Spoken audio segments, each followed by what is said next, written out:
Homer Phone Reports, c'est la réparation de votre téléphone, le remplacement de vos batteries et l'achat de tous vos accessoires indispensables. 38 rue du Docteur Mougeot à Saint-Dizier.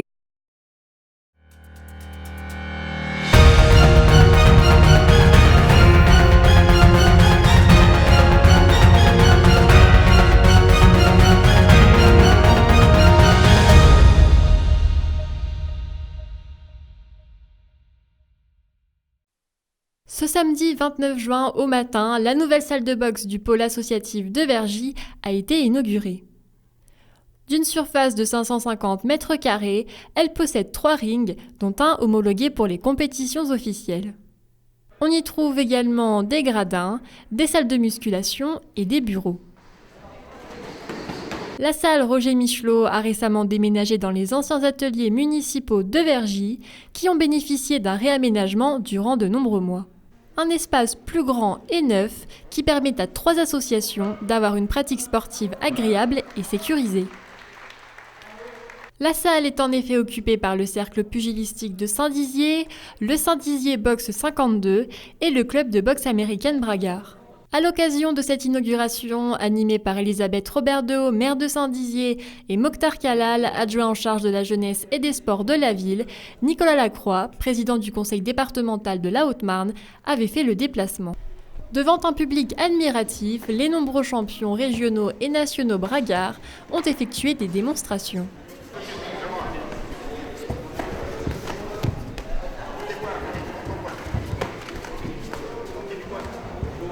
De la force des coups à la vitesse d'enchaînement, les jeunes athlètes ont fait découvrir aux spectateurs toutes les facettes de leur sport.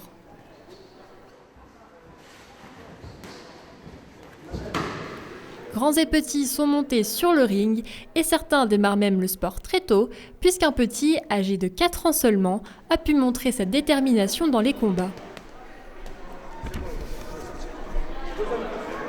Une cérémonie a ensuite récompensé les champions avec diplômes et médailles.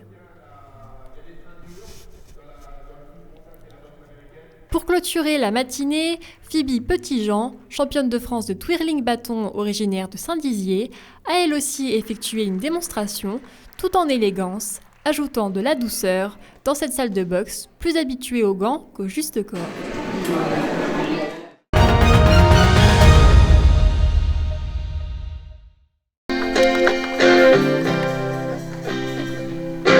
Ce week-end, la DASM de Pelmontier organisait un grand spectacle dans les jardins du château.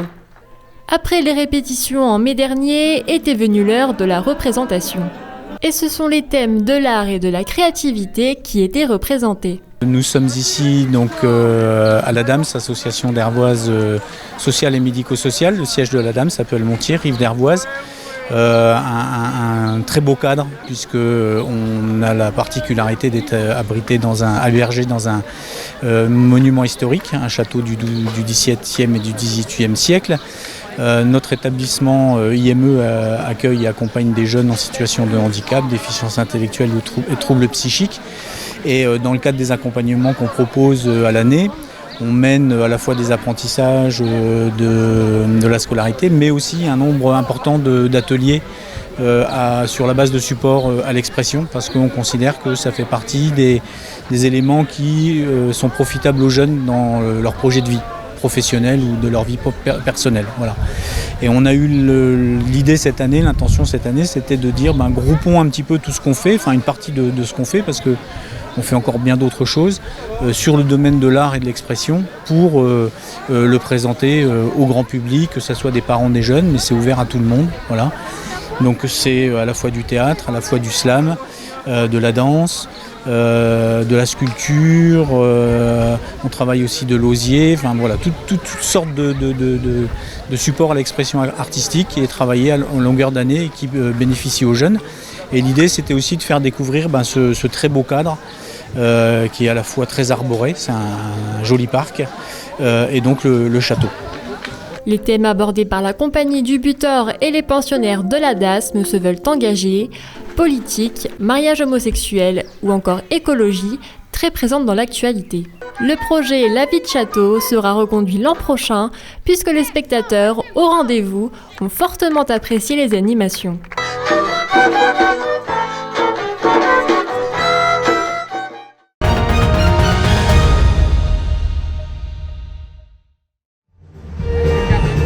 vendredi, le festival Musicalité a chaudement démarré à Saint-Dizier, car en effet, cette première soirée de concert a rassemblé plus de 8000 festivaliers, venus applaudir Zaz et Benabar, un bon départ pour cette 22e édition. Et donc vous êtes venu voir qui ? Alors moi je viens du Pas-de-Calais et je suis venue voir Benabar. Donc, du Pas-de-Calais, vous avez fait le trajet spécialement pour En Benabar ? voiture pour Benabar, ouais, avec une amie aussi qui est venue, qui habite près de Montbéliard. Et Zaz, j'ai apprécié aussi, c'est la première fois que je la voyais sur scène et vraiment, il n'y a rien à dire, super programmation. Pour qui vous êtes venu ce soir ? Pour Zaz et Benabar, pour les deux. Et qu'est-ce que vous pensez de la programmation de cette année ? Pour ce soir, c'est top. Pour le reste, j'aime un peu moins. Cette soirée a débuté à 18h30 avec un set de DJ qui a cédé sa place à 19h30 à une artiste régionale, Louise Elie.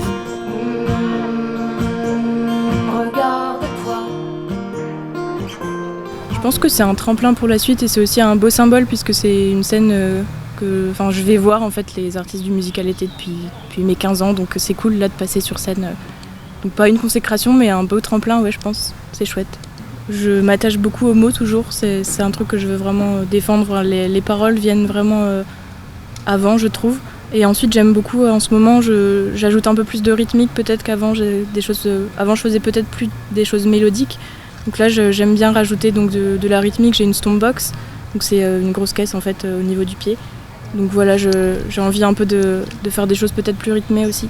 En parallèle de cette montée sur scène des artistes francophones présents, les bénévoles secouristes de la protection civile, de la Croix-Rouge ou encore des sapeurs-pompiers étaient présents afin de mettre en application les mesures prises contre la canicule et en prévention des coups de chaud. On était dans un premier but dans une sensibilisation sur les réseaux sociaux pour dire que la protection civile est présente actuellement sur le festival Musicalité pour prévenir en fait des fortes chaleurs dues à la canicule. Nous, notre principal objectif, c'est de la prévention pour les festivaliers qui sont présents sur le Musicalité. Nous sommes organisés avec la ville de Saint-Dizier qui nous a prévu des packs de bouteilles d'eau pour en fait prévoir au niveau des festivaliers, de la distribution de bouteilles d'eau, etc. Et nous avons renforcé nos effectifs sur place au niveau du dispositif de secours afin d'être plus optimal dans notre opération de secours sur le terrain. Et c'est à 20h30 que l'artiste Zaz est monté sur la grande scène du Musicalité, interprétant ses plus grands titres sur un air folk tels que Kevindra, On ira ou encore Nos vies.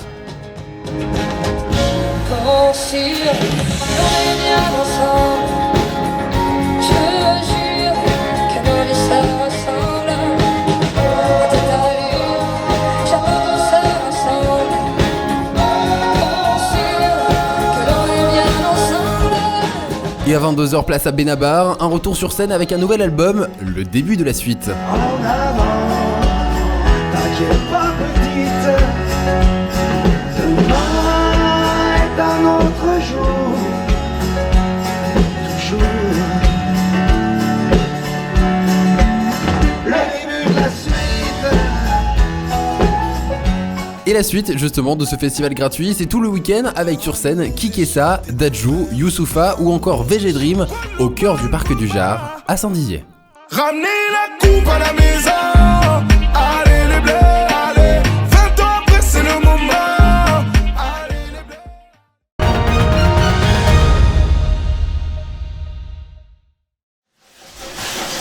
Brosse, balai, gants, voilà les matériaux utilisés par cette dizaine de Joinvillois bénévoles afin de restaurer le lavoir de la Grévisse, situé derrière le château du Grand Jardin à Joinville.